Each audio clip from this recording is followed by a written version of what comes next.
Hello everyone, math magic ক্লাসে আপনাদেরকে স্বাগতম।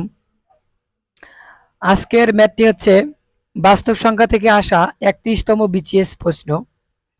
প্রশ্নটা ছিল এরকম: কোন সংখ্যার 60% থেকে 60 বিয়োগ করলে 60 হয়, সংখ্যাটি কত? কোন সংখ্যার 60% থেকে, তার মানে সংখ্যাটা আমরা জানি না। প্রথমত আমাকে কাজ করতে হবে, সংখ্যাটি ধরে নিতে হবে। মনে করি সংখ্যাটি এক্স, মনে করি সংখ্যাটি কি এক্স। তাহলে কি বলছে এখন শর্ত মতে, কি বলছে শর্তটা কি দিয়েছে?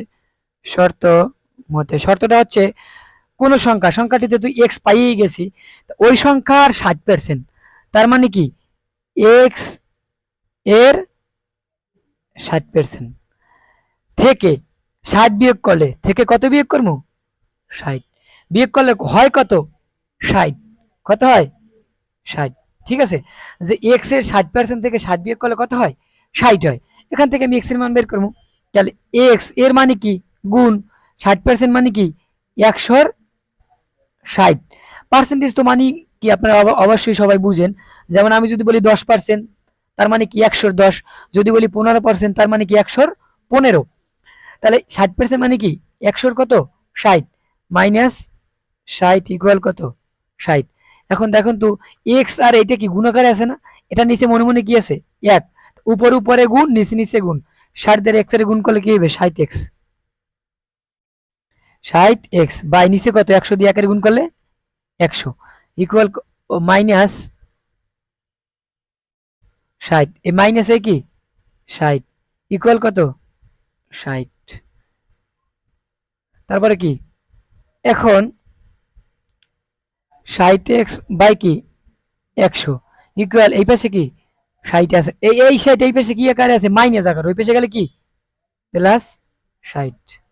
তাহলে কি 60x, আমি একটু মানে ভেঙে ভেঙে করাচ্ছি, চাইলে একসাথে করতে পারি। বাই কত? 100 ইকুয়াল 60 এর সাথে যোগ করলে কত হয়? 120। এটা নিচে মনে মনে কি 1। এখন আমি আর আর গুণ করি, আর আর গুণ করলে 60x দিয়ে 1 এর গুণ করলে কত হয়?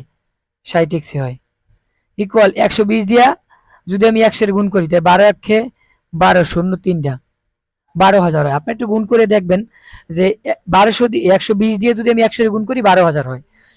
এখন আর মান লাগবে কি এক্স এর, আমি এক্স রাখবো। 60 আছে গুণাকার, ওই পাশে গেলে কি